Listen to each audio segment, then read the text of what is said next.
mengamalkan isi ya kitab Alkitab.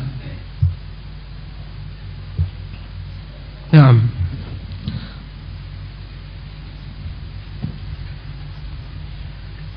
Satu ayat lagi, tafadhal. وإذ نتقنا الجبل فوقهم كأنه ظلة وظنوا أنه واقع بهم خذوا ما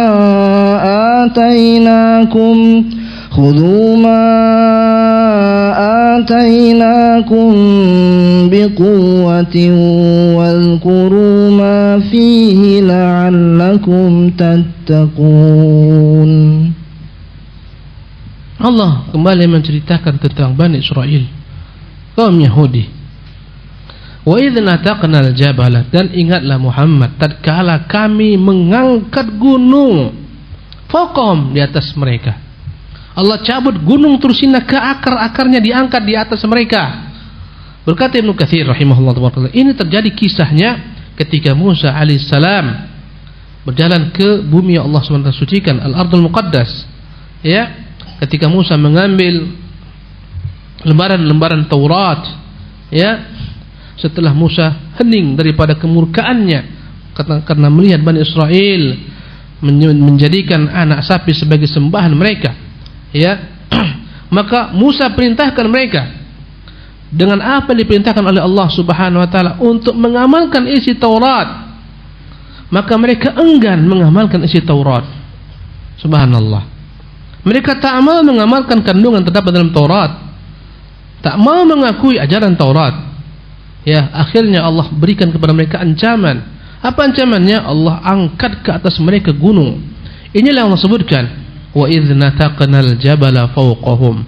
Dan ingatlah tatkala kami angkat di atas mereka gunung, ka'annahu dhullah, gunung itu bagaikan awan yang menaungi mereka, seketika akan ditumpahkan kepada mereka. Wa dhannu annahu waqi'un bihim, mereka meyakini pasti ini gunung akan ditimpakan kepada mereka.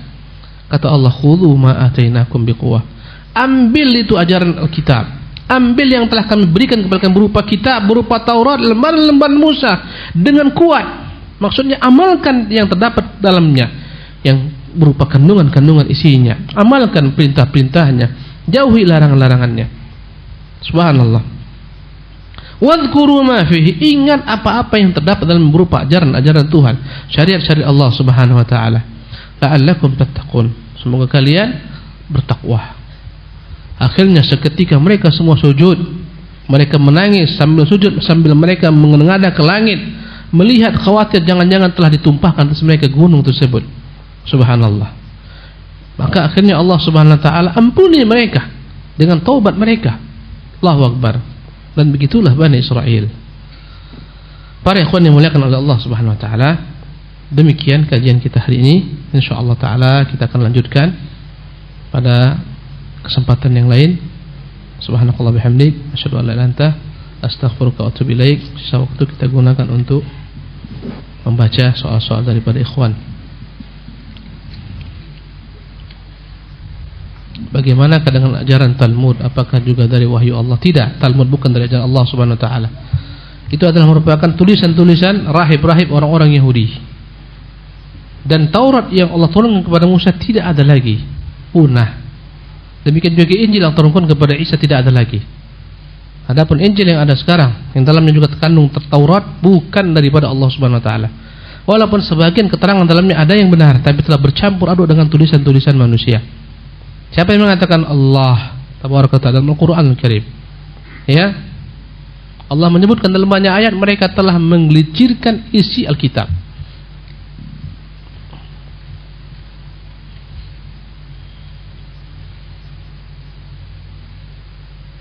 Bagaimana tanggapan Ustadz seorang tokoh yang menghina sunnah dan menggoblok-goblokkan orang yang melihara jenggot? Bahkan ini dikatakan semakin panjang jenggotnya semakin goblok. Ya, karena dia seperti apa yang dia katakan. Ya, ada keterangan dalam sunnah Rasulullah SAW. Ya.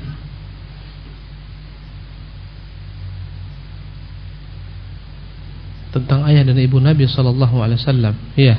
Ayah dan ibu Nabi sallallahu alaihi wasallam ya disebutkan dalam hadis-hadis yang sahih bahwa mereka tidak masuk ke dalam surga. Ya. Bukan di sini tempat untuk menjelaskannya. Berkata Rasulullah sallallahu alaihi wasallam ketika dia ingin ziarah ke kuburan ibunya untuk meminta ampunan Allah, tidak kabulkan, tidak izinkan. Ya. Tapi ketika dia hanya sekedar ziarah maka diizinkan oleh Allah Subhanahu wa taala. Dan datang seorang laki-laki yang bertanya kepada Rasulullah SAW, "Aina abi?" Ayahku di mana? Dan ayahnya meninggal dalam keadaan musyrik. Berkata Rasulullah, "Finnar." Ayahmu dalam neraka. Akhirnya orang ini pun berpaling. Ya, dalam keadaan sedih. Nabi mengatakan, "Wa abi finnar." Ayahku juga dalam neraka. Hadis ini adalah hadis-hadis yang sahih. Ada sebagian riwayat yang lemah, disebutkan dalam sebagian kitab, ya, yang menerangkan bahwasanya kedua ayah Nabi SAW itu orang-orang beriman. Tidak benar. Nah, yang lain. Fadhal akhi.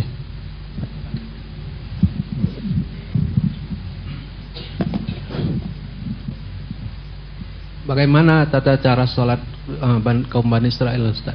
Wallahu tabaraka ta'ala alam. Saya enggak tahu bagaimana cara sholat mereka. Ada yang mengatakan mereka sholatnya yakni 2 kali. Ya, sekali pagi, sekali sore. Wallahu ta'ala alam. Kita enggak tahu. Nah. Yang lain.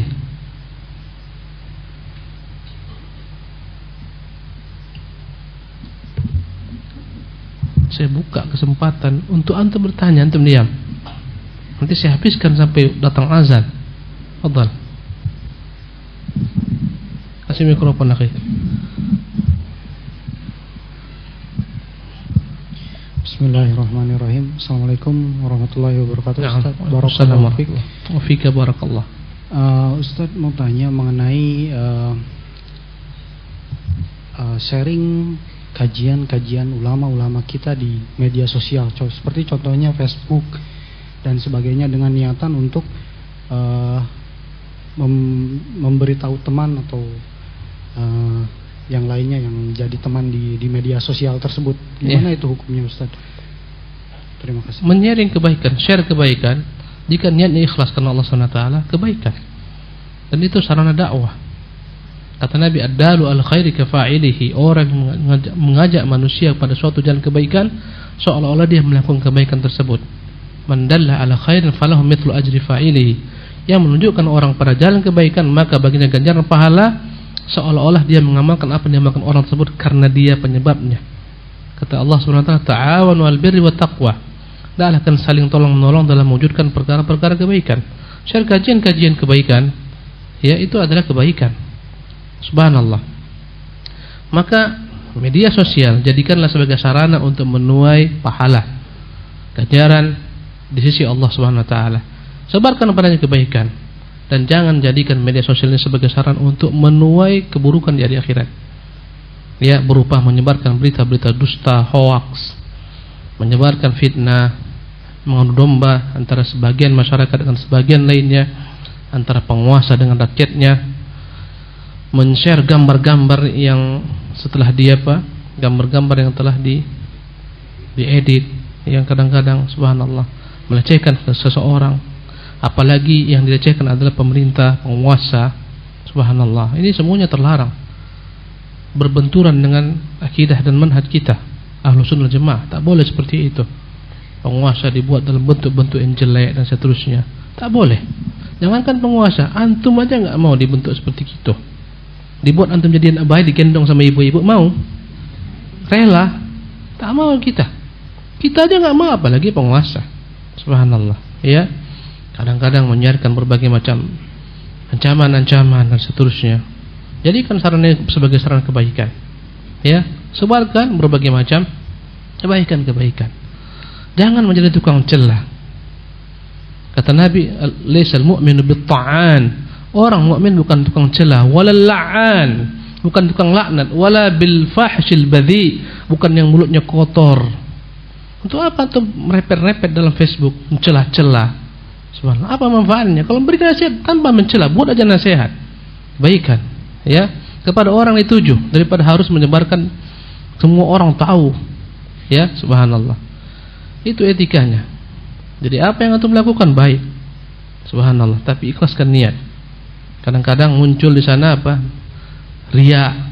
Ikut kajian kadang-kadang sebarkan kajian tapi dia nongol juga, gambarnya nongol.